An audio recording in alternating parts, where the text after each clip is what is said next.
वाक्य से दे देती हूँ। I had the lecture at university in California for all PhD students of them and I was in Karachi. और हमारे यहाँ रात के 4 बजे थे, उनके यहाँ दिन था, क्लास शुरू हुई और हमारे यहाँ लाइट चली गई। और लाइट चली गई तो मेरा फेस बिल्कुल डिम लाइट में आ रहा था, क्योंकि आपको पता है UPS वगैरह अगर चले तो बहुत थोड़ी सी हम लाइटें जला सकते हैं, और उस वक्त गर्मी भी बहुत हो गई and I was actually sweating. तो मुझे उनके जो प्रोफेसर थे उन्होंने कहा कि doctor Ahmad you are not visible and just increase the brightness. तो मैंने उनको एक्सप्लेन किया कि यहाँ पे लोड शेडिंग होती है और यहाँ लाइट चली गई, so they can not process it.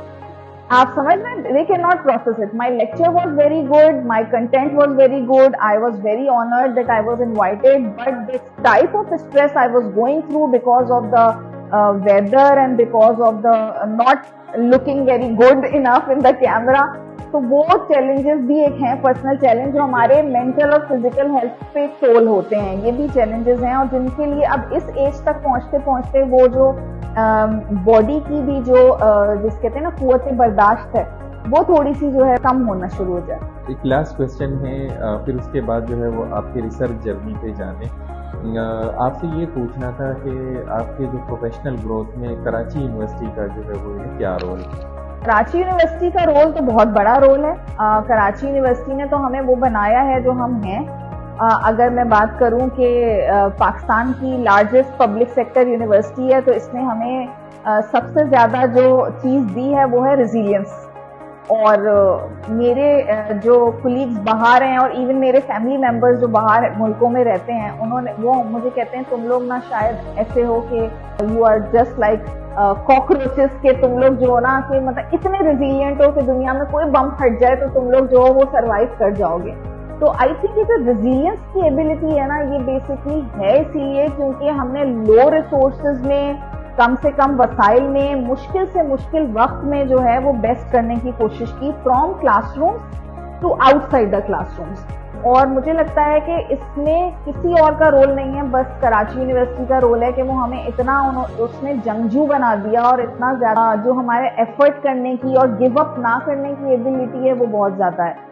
और मुझे ऐसा लगता है ये भी कि अगर हर चीज़ बिल्कुल आसानी से मिल जाती है ना तो उसकी कदर नहीं होती। लेकिन जब हम यूनिवर्सिटी में आए, यूनिवर्सिटी में जैसे हमारी ग्रूमिंग हुई, हमें हर चीज़ को करनी पड़ती है। आपने पढ़ना खुद है, आपने बुक्स खोलनी है, आपने बुक्स को एक्सप्लोर करना है, आपके पास बुक्स नहीं है आप, क्योंकि हर कोई मिडिल क्लास फैमिली से, लोअर मिडिल क्लास फैमिली से है। हमने जिस तरह से हमारा टीचर्स से इंटरेक्शन रहा, जैसे हमने अपनी प्रोफेशनल जर्नी में हर चीज़ को बहुत ही ज़्यादा जद्दोजहद से पाया, तो उसमें वो जो एक होती है ना कि एकेडमिक एस्पेक्ट से जो ग्रूमिंग हुई है हमारी वो मजबूत है। और मुझे ऐसा लगता है कि वो मजबूती माहौल में नहीं आ सकती जहाँ पे आपको हर चीज़ में पैम्पर किया गया हो, जहाँ पे आपको हर चीज़ ईजिली मिल गई हो। तो ये एक बहुत बड़ा रोल है। दूसरा रोल जो मुझे लगता है वो ये है कि हम अपनी रूट्स से बहुत जुड़े रहते हैं। जामा कराची का एक रोल बहुत बड़ा ये भी है कि कुछ नहीं हो तो हम वैल्यूज से, अपने अदब से, अपने ज़बान से, अपने जो है वो एहतराम से जो है वो जुड़े रहते हैं। तो वो हम लोगों की पर्सनैलिटी में शायद हर जगह एविडेंट भी है। तो मुझे ऐसा लगता है कि पर्सनली भी और प्रोफेशनली भी मुझे अगर मेरी पूरी पर्सनैलिटी का एक मेजर हिस्सा है तो वो जामा कराची ही है। बहुत बहुत शुक्रिया। बहुत अच्छी चीज़ें जो है वो आपने शेयर की जो हमें नहीं पता थी, और ऑब्वियसली ऑडियंस को भी जो है वो यानी इन सब चीज़ों के बारे में जानना था। अब हम आते हैं रिसर्च पे, आपके रिसर्च पे। तो हम स्टूडेंट लाइफ से जो है वो यानी आपको देखते हैं, आप जो है वो यानी रिसर्च को बहुत ज़्यादा प्रायोरिटी दे रही हो, और आपके बहुत सारे ऐसे प्रोजेक्ट्स आपने किए हैं जिससे जो है वो यानी लोगों को जो है वो बहुत फ़ायदा मिला। तो आप ज़रा अपनी रिसर्चेस के बारे में जो है वो हमें बताइए, अच्छे अच्छे प्रोजेक्ट्स जो आपने किए जिससे जो है वो बहुत सारे लोग मुस्तफ़ीद हुए, और अब रिसेंटली आपके कौन कौन से रिसर्च प्रोजेक्ट्स जो है वो चल रहे हैं? रिसर्च जर्नी जो मैंने स्टार्ट की थी डॉक्टर निसार, वो बेसिकली साइकोफिजियोलॉजी में इंटरेस्ट था मेरा। स्टार्ट मैंने जो है वो न्यूरोफिजियोलॉजी से किया था, और फैसिनेट मुझे यही करता था कि ह्यूमन बिहेवियर्स जो हैं, या ह्यूमन इमोशंस जो हैं, या ह्यूमन हेल्थ जो है वो कहीं ना कहीं ब्रेन से ही लिंक है।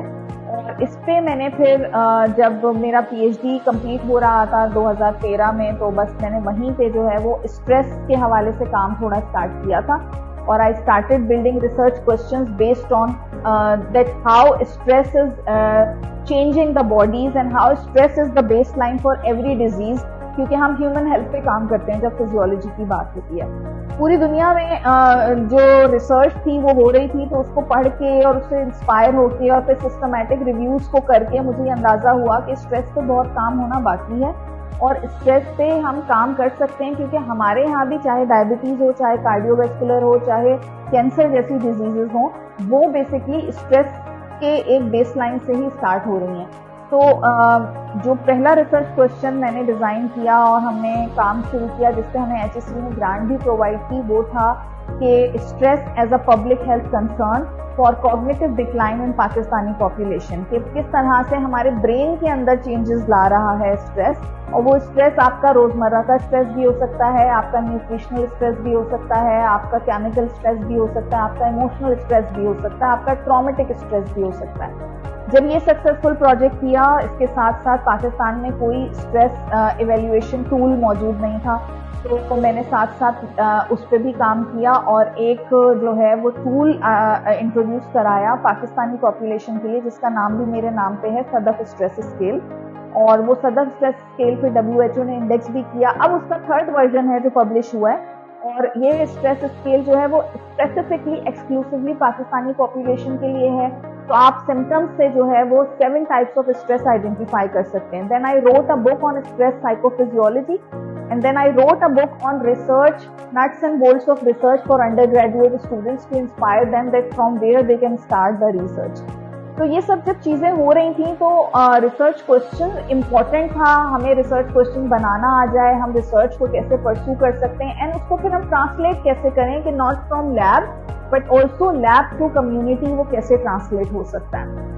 Then the second NRPU project I did for the maternal stress, के कैसे प्रेग्नेंट खवातीन जब स्ट्रेस में होती हैं तो फीटल ब्रेन में क्या चेंजेस आते हैं, या फीटल ब्रेन में वो चेंजेस आएंगे तो उस बच्चे के डिप्रेस होने के और डिप्रेशन के चांसेस कितने बढ़ गए, जिसमें मेलाटोनिन जीन की बात है, ऑक्सीटोसिन जीन की बात है, तो हमने जेनेटिक लेवल पे काम किया।